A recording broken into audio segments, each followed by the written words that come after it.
Le roman de Photon et le Corot, épisode 7. La nuit est calme, ponctuée de faibles respirations et de minuscules bruits de succion. Soudain, la porte vole en éclats. Une myriade de hérissons déboule à toute allure. Contrairement à ce qu'on pourrait penser, ces bêtes-là peuvent aller très vite. Suivies par une meute d'escargots bavants. Chiots et chats se réveillent en sursaut, leurs poils hérissés pour faire face à l'ennemi. Ils crachent, jappent, les yeux injectés de toute la méchanceté qu'ils peuvent trouver. Un énorme hérisson lève sa patte. Tous s'arrêtent, se dévisagent gravement et durement. Calmos, félin et quelle idée. Nous sommes venus vous délivrer. Vous pouvez baisser la garde. Vous nous avez fait une sacrée frousse, dit Photon, J'en ai encore les poils tout dressés, ajoute Chromie. Le chiot téméraire chouine. La vache! Je me suis pissé dessus de trouille, les amis! Les autres petits chiens vagissent doucement de peur et de reconnaissance en regardant consciencieusement l'herbe. L'hérisson chef aboie. Bon, vous n'allez pas pleurer votre mère longtemps comme ça. Chromie lui jette un œil courroucé pour lui intimer l'ordre silencieux mais impérieux de ne plus faire allusion aux mamans. Ne bougez pas, on va vous délivrer. Dit hérisson chef. De leurs petites dents pointues qui brillent à la lumière, ses congénères déchiquetent les orties, tâchant de ne blesser personne avec leurs piquants. que viennent faire les escargots? Demande Photon. Hérisson chef explique. Nettoyer toute trace de notre passage et prévenir la maladie avec leur bave qui est conseillée pour se décontaminer. C'est totalement idiot et dangereux de vous avoir mis tous ensemble. Libérés, les animaux s'écartent tous les uns des autres, inquiets. Chromie demande. On pourrait avoir un peu d'informations scientifiques sur ce qui se passe? Nom d'un chat. Hérisson chef dit, agacé.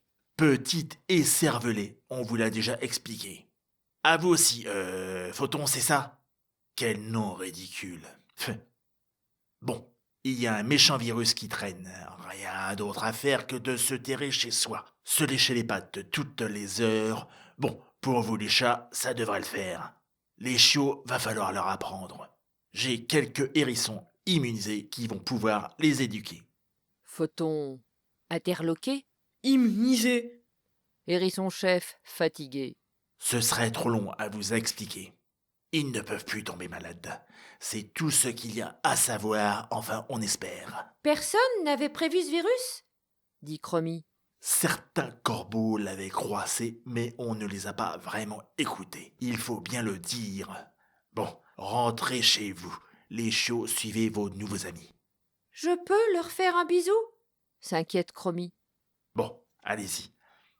De toute façon, vous avez dormi les uns contre les autres, alors... Photon et Chromie léchouillent les museaux des chiots qui sont un peu tristes. Les chiots partent rapidement en désordre, en jouant dans l'herbe et en jappant de rire. Heureusement que la brigade sanitaire a d'autres chats à fouetter. Bon, les amis, rentrez chez vous. Je ne veux plus vous voir. La queue basse, les deux félins s'en vont dans la prairie. Heureux de leur nouvelle liberté, mais tristes de ces nouvelles peu rassurantes. Arrivés dans leur secteur, le mâle roux et blanc feule, timidement. On va chez toi ou chez moi? Je n'ai pas de chez moi. Enfin, si, mais c'est dehors, dans ce coin-là. Tu n'as pas de maison? Non. Enfin, si, je t'ai dit. C'est ici, quoi. Quand il fait froid, tu vas où? Je me blottis dans un coin. Mince, c'est pas chouette. Tu veux que je te trouve une place chez moi? Pas sûr que les géants familiers soient d'accord, mais je te cacherai dans le garage. Bon, pourquoi pas? Où faites Photon? Je crois que c'est ton anniversaire aujourd'hui, non? Ah oui, tu as raison. Avec toutes ces aventures, je l'avais oublié. Comment sais-tu cela? Bah, je le sais, c'est tout. Tu as 7 ans. Joyeux anniversaire, mon ami. Une larme coule sur le museau du chat. C'est très gentil. Ça fait drôle de fêter ça, alors qu'il y a autant de malades dans la haie. Elle va déterrer quelque chose dans le jardin et lui tend une petite boîte fermée par des vers de terre. Tiens, un cadeau. Photon écarte les vers de terre et regarde à l'intérieur. C'est quoi? Un écran intelligent. Il y a des dessins animés dedans pour moins s'ennuyer. Les deux chats se penchent sur un minuscule écran bleuté qui scintille légèrement et plongent avec délice dans d'amusantes histoires de chats et de souris qui se courent après. Ils vont rester ainsi au moins une journée entière, puis s'endorment en rêvant d'attraper une de ces souris animées qui leur échappe en couinant, ce qui est la façon de rire des souris.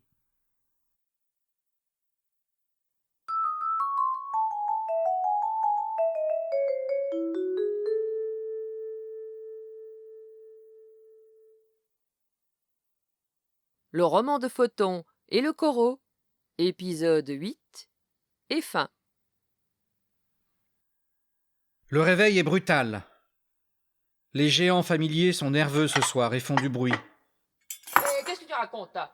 Il y a de l'électricité dans l'air, des éclats de voix, des tintements de vaisselle. Oh, mais c'est pas vrai, hein. Nos deux chats se réfugient prudemment derrière des cartons au garage. Jusqu'à présent, ça allait à peu près. Chuchote Photon à Cromignonne. On entend une voix inconnue aux oreilles des félins.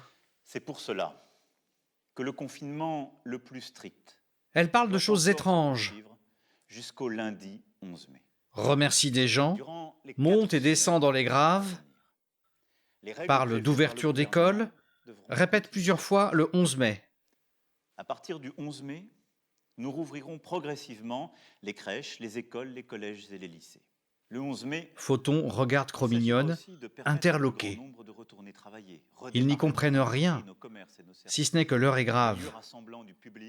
Sortant leur museau, ils aperçoivent des larmes furtives couler sur les joues des géants familiers. Profitant d'une ouverture, Cromignonne glisse silencieusement au jardin. Avant de disparaître, elle miaule à Photon. Je vais aller aider dans la haie. On se retrouve plus tard. Je n'en peux plus de ne rien faire pour les autres. Merci pour l'abri. Fais attention à toi. Photon est seul désormais. Il va retrouver sa géante préférée qui est inerte sur le canapé. La couverture préférée de Photon la recouvre, une marron soyeuse. Il regarde vers elle qui lui parle gentiment. Il saute souplement, vient se frotter à elle qui lui caresse la tête. Une vague de chaleur l'envahit. Un bonheur fou. Elle arrête un moment. Il ose lui appuyer une patte sur sa joue, manifestant son désaccord. Elle rit un peu, mais il sent une tristesse sourde l'envahir. Lui regratte tête et cou. Ah, le cou, là, c'est un délice. Photon oublie tout. La haie qui gémit, l'arrestation brutale, le manque de souris. Ses yeux se plissent à l'infini. Il pousse avec ses pattes sur la manche de sa géante, griffes rentrées pour ne pas faire mal. Comme un chaton qui vient de naître. Il pousse calmement, consciencieusement. Ses pattes font un arc de tendresse. Il ronronne. Peut-être la fin du monde n'est-elle pas pour demain? Un mauvais moment à passer? Il regarde intensément la géante. Miaule à ses oreilles. Je suis là. Je vais te protéger. On va s'en sortir, tu vas voir. Ne sois pas triste. Peut-être n'est-ce pas la fin du monde. Hein? Tu entends? Il faut juste se terrer chacun chez soi. Se tenir chaud. Ça va passer. Ça va passer. Ça va passer.